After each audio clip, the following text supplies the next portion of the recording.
Hey, Curtis, is that you? Yes, ma'am. How are you? I have a whole bunch of people on the line that are happy to talk to you. Is Andre with you? No, I just left the blood thing. Okay. So here's what we're going to do. Since everybody is here on the line and ready to talk to you, I'm going to ask everybody to do *6 now to ask your questions, and then as you come up, I will put you in so you can talk to Curtis or Kathy or Jolene and Andre when he gets there.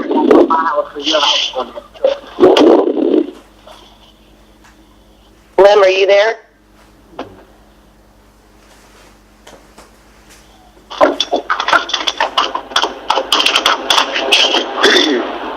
Hello, Lem, are you there?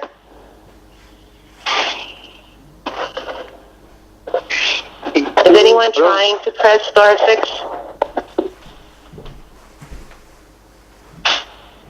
So weird it's not. Hello? Hi. Lem, did you press *6? I just did. Okay, let's see what happens here.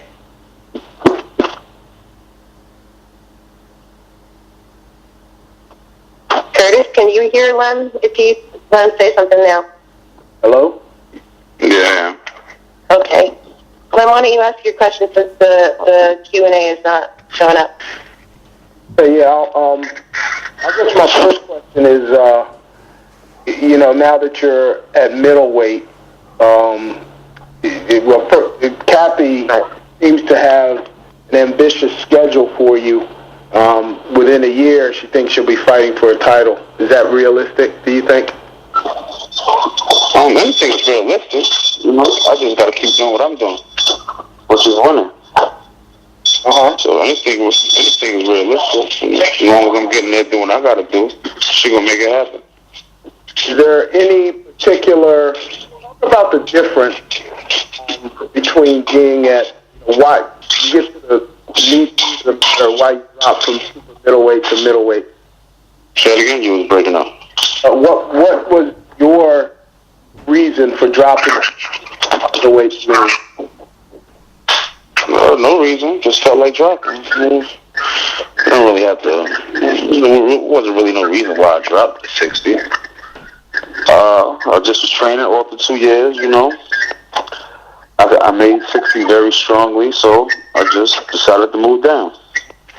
What does it feel like being at 60 as opposed to middleweight? I mean, obviously, you feel better. What is it? The way you're punching, the fluidity, the quickness. What is it that you feel makes you're a better fighter at middleweight? How do you feel about it? No, I'm saying I've always been quick. I believe I'm a little more stronger because I am dropping weight. But like I said, you only got to make weight one time. So I'm hitting the scales and I'm rehydrating. So I'm a little more stronger, I believe, than a natural middleweight that's in the middleweight division. So just a little more stronger, a little more faster, a little more versatile than most of them. Is it easier to make the weight or anything like that? Ain't nothing easy, but Is it easier to make 60? Yeah. No, ain't nothing easy. It's not easier because I'm losing a whole another 8 pounds than being at 168. I make 168 naturally. I ain't really got to do nothing to make a super middleweight, but a little more effort to make 60, a little more, but a little more diet, just a little more. I guess my last question is, how many fights? What do you need to see in yourself for you to be ready to take a title from one of the guys that holds it now? And that's my first question. And is there any particular guy that you've watched recently in this weight class and said, that's the guy I would really like to be in there against? I have Saul Roma coming up next Saturday, so once I get done with him. But nothing really, I believe. I was on a 2-year layoff. I came back, fought, I forgot his name, the first guy, Romero Johnson. Short work of him, Evan Ayala. Made short work of him. Then I fought Derek Finley just now. Boxed my way to the decision. Now I'm fighting Saul Roman. So, I'm from the back in the days where you could fight the first guy in a national amateur tournament at any given day of the week. So I'm ready right now. If it's up to me, I'll fight a champion right now. But the question is, do they want to give me a shot? It ain't necessarily, am I ready? Are they willing? Are they ready and willing to give me a shot? But like I said, I'm high risk. Don't nobody really want to get in there and get hit, I believe, by me. But to answer your second question, I want you, if it was up to me, I'd take Gennady Golovkin. He's the most fair middleweight, but, I'm calling him out. People are scared to fight him. I'm asking to fight him, but his trainer's saying, no, I'm not ready. I don't understand how I'm not ready if I'm asking to fight. But y'all want to fight people that's denying to fight one time, but then y'all offer them to fight again. You must have got more money than you take the fight. You're fighting 154 pounders, so I don't understand what's the big problem with me. But I started to understand that Abel Sanchez, he's smart.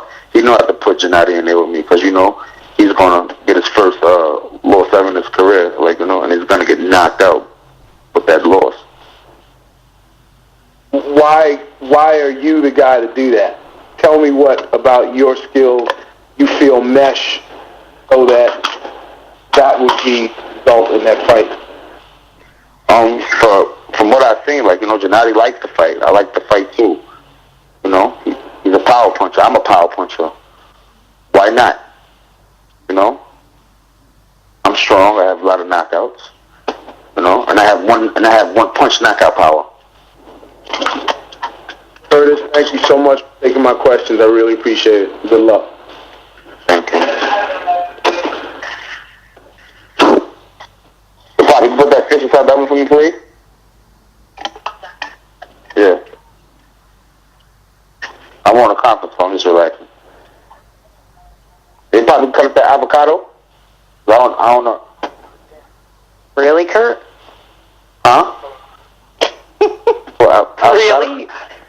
Anybody have any questions about an avocado? Oh no, I was talking to Pop. I was talking to Wolfman. Yeah, I thought so.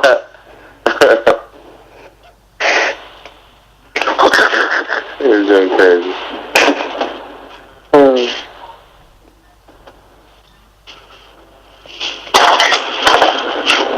Elle, you there? Ellen? We lost Ellen. I am calling her. Does anybody want to ask a question? Yeah, I've got a question. Okay. Can you hear me? Yeah. Yeah. Ask your question. Okay. Hey, Curtis, this is John DeSanto from Philly Boxing History. Last time out, you went for 8 rounds. Prior to that, you had a couple of quick knockouts. Which do you prefer when you get in the ring? Fast fights or fights that, go a little bit longer? You got 8 weeks of training camp, so my aspect of my life, I train for the knockout, but if the knockout don't come, it don't come, I tend to understand that now after the Brinkley fight, but you got to adapt to your surroundings at the end of the day, if you could get the knockout, get it. If you can't, you got to always switch the game, plan B. So it really don't matter to me as long as I get the win. How about this fight with Roman? Do you think it'll be a quick one, or do you think it'll last a while? I really don't know. I'm not going to say, in my eyes, it shouldn't be that long.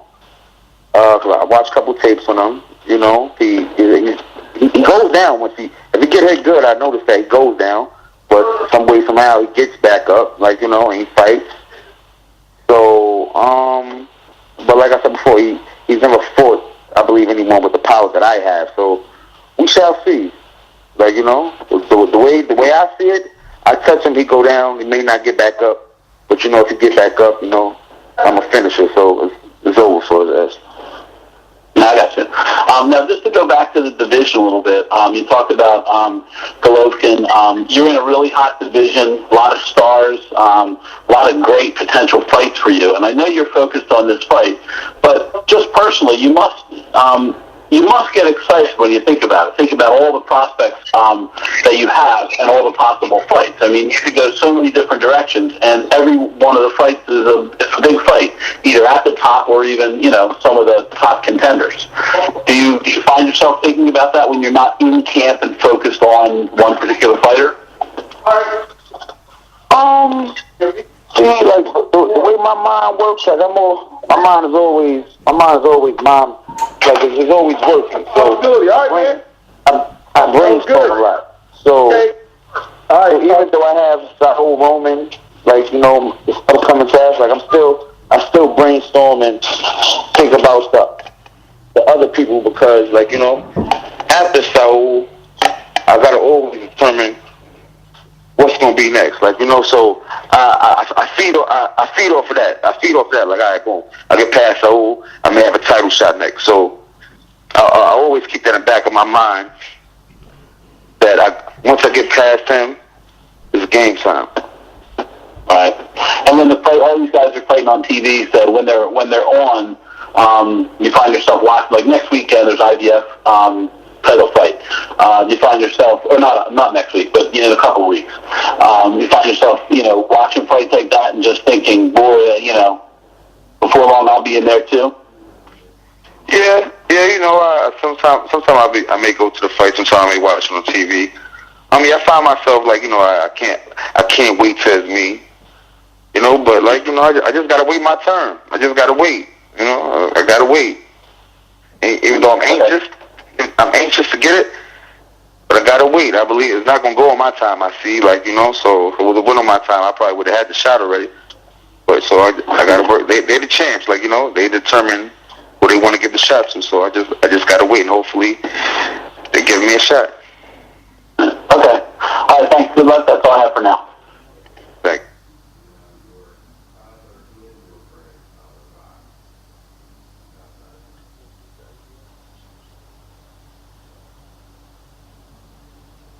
Ellen, are you back?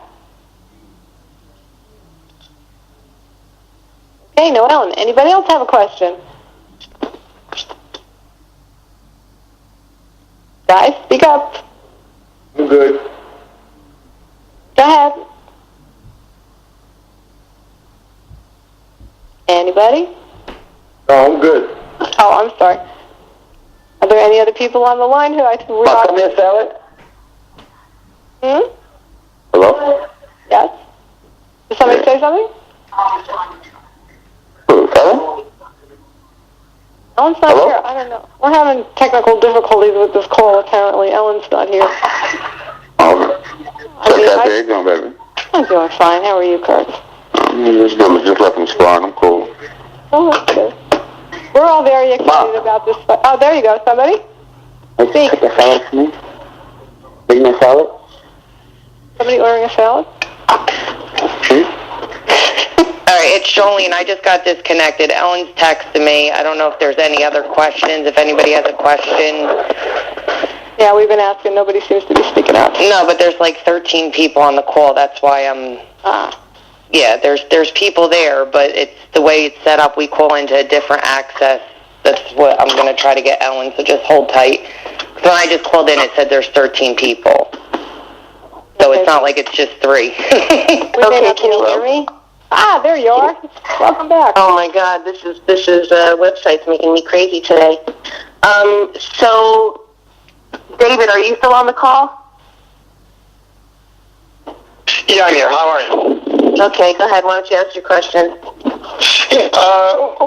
Question for Chris. You said that you've seen some tape of Saul Roma in terms of how he's been knocked down before, but what else do you know about him going into this fight? And then the question after that for Jolene, why did you pick this opponent for Curtis for this broadcast? You want me to go first? Curtis, yeah. I think he comes forward, he throws a hook right hand. But mostly, I think he comes forward. He has a lot of heart. Well, we should all know that about Mexicans. Mexicans have heart out this world, So he has heart, he's brave. I just got to make him unbrave and just take his heart. Obviously, it doesn't sound like you have any worries about him then, besides the fact that he has heart. No, I have. He has how many knockouts? 20. How many knockouts? Yeah, 30. 30 knockouts. 31 knockouts. So yeah, 31 knockouts. You always got to be skeptical about someone that has 31 knockouts. He has 31 knockouts in 8 weeks of training. Yeah, definitely. 31 knockouts. I only got, I think, 17. Jeez, you got more knockouts than I got. Then I got to say the truth. Yeah, he has more knockouts than you have fights. Yes. Yeah, so it's just, I'm from Brooklyn. I'm from the streets of Brownsville. Like, I'm not never scared, I just think very highly of myself.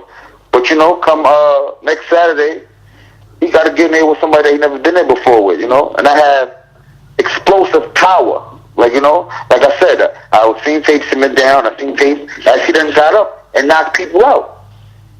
But we all see how he reacts. We get touch someone that has unnatural power. Thank you. And Jolene, why this opponent for this point in Curtis's career? Well, there was other opponents that we approached. Not say he was on the list of opponents that were approached. One being Donovan George at the time, but he decided not to take it after his loss. Now I understand why. Another one being Sergio Mora, who wanted to take the fight, but he already had the Proska fight on ESPN. And there was a couple other guys, that were willing to take the fight, but then, Curtis, we have to mold him at 160 pounds to be ready for the Golovkins of the world, the Chavezes, the Quillins, all the champions, the Gills. So this is a guy who's going to come straight forward, who's going to be throwing punches. There's another guy, and I'm not comparing Roman to Golovkin whatsoever. There's another guy who comes straight forward and throws punches. So it's the type of guy that he needs to be able to handle the pressure. He fought the Finley where he got the rounds, a guy who's never been knocked out. Before that, he fought Ayala, who at the time going into the fight, people said it's a 50-50. Is it going to be Curtis or is it going to be Ayala? No one had Curtis winning that fight. So he needs to, in order to get into to fight for the championship, he needs to get all of that under his belt. And we felt Roman is a guy, like Curtis said, he got power. Anything could happen. He's a guy who's going to come straight forward. He's a guy who had 8 weeks of training. He's a guy who has nothing to lose and everything to gain. So all of that went into, picking him as an opponent for Curtis. All right. Thank you very much.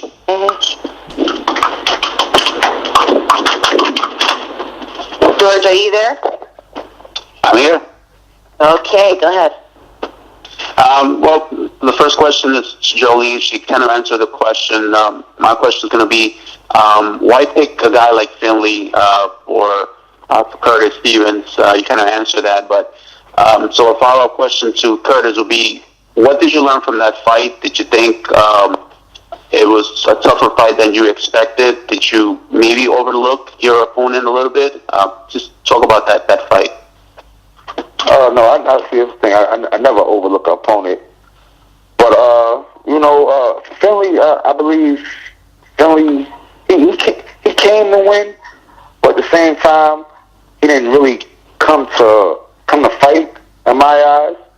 Because, if someone comes to fight, they throw a little more punches. But the only time he was throwing punches is when I laid up against the rope, when I laid up against the rope and he was holding me with the left hand and just banging me with the right hand.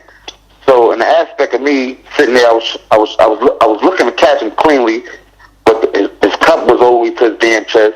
His arms was big, so anytime he covered up, I didn't have really nothing to hit but arm or a little side of body. So I adapted to my surroundings and boxed him. But one thing I learned from the fight is I didn't have to lay against the ropes. I wanted to knock out, so I lay against the ropes and try to see if I could let him work. But he didn't work because the only thing he did was grab me and punch. So I was looking for try to make little openings, but the opening never came. So I adapted and I just boxed. Did you lay against the rope because you felt like he couldn't hurt you? No, I was trying to look for an opening, thinking, being that I was on the rope, I think he tried to bang me up, like, try to let his hands go. But when I was on the rope, the only thing he did was cuff me with the left hand and just bang me, like, on my glove and to the part of the body that I was giving him with his right hand. He didn't really unleash a combination or anything. Okay. The reason I asked the question is because, a guy like Golovkin, this is a guy that you're not going to want to be against the rope with, So I guess my question again is, what did you take from that fight? What did you learn from the fight against Finley?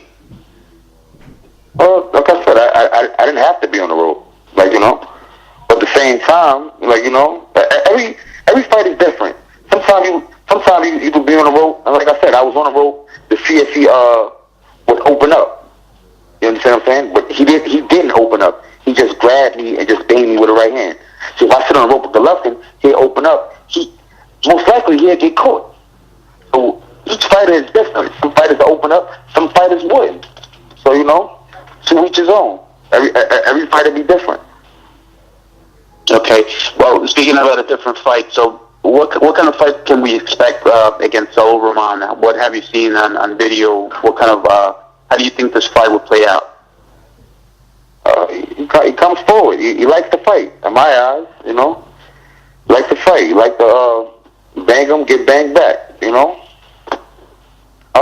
Like I said, when I touch him, he shouldn't be there. He shouldn't be there quite long in my eyes. But we all shall see how would he react. Okay. And Jolene, I believe, mentioned a guy, the local guy. He's the champion in middleweight, Peter Quillen. Personally, I would think that would be a pretty good fight. What do you think the chances of that fight ever happening, in the near future? How many fights do you think you need to be ready for that level? Like I said, I'm ready. I'm ready now. He'd fight him on tomorrow.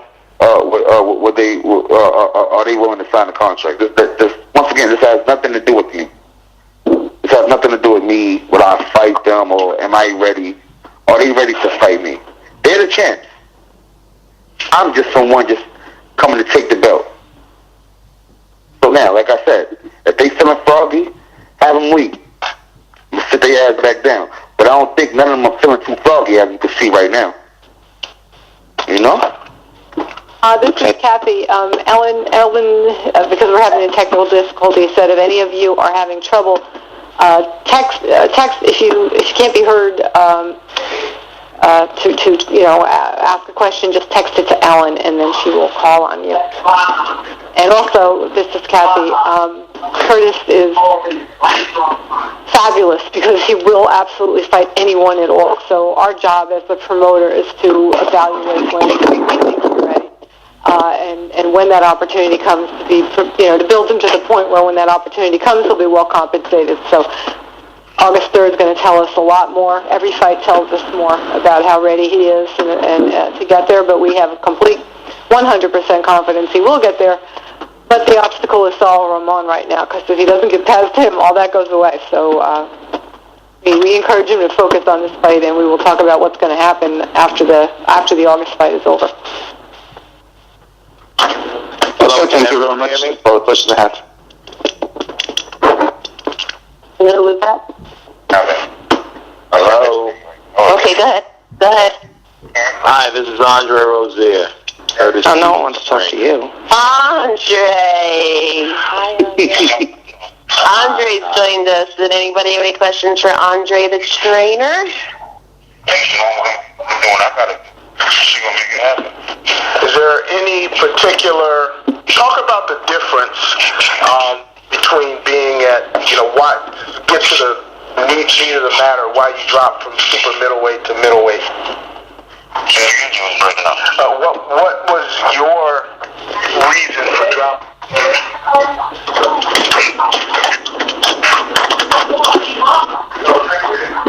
Curtis, I think that was for you. He wants to know what was your reason for dropping. That was for me? I thought it was for Wanda. Yeah. No reason. Just felt like just felt like dropping. Like I said, I was off 2 years. I was training. I knew I could, and inside of me just training for 2 years, no fight coming up. Like, I think I made 60 one time. So I'm like, I can make it. So I just said, let me see how it is.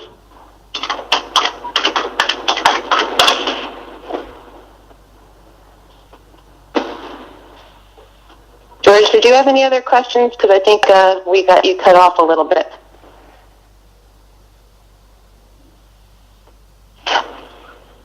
A few people cut off. I know. Well, actually, it still says that there are 13 people on the call, so it's a problem that they're having with their website. Maybe they're stalkers on. Oh, God. I've got a question for Andre. Sure. Okay. Andre, which do you prefer? Curtis's fights, the quick ones or the ones where he gets a little bit of work, like the last fight? Well, what do you like to see?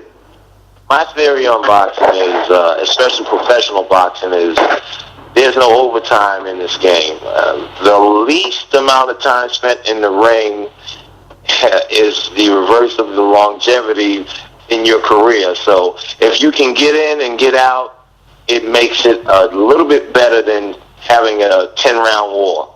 So I'd prefer for him to get in, do what he has to do, and score a knockout and get out as early as possible. Okay. And as you approach this next fight against Roman, what problems might he pose for Curtis? Specifically his style or things that you've seen in his fights.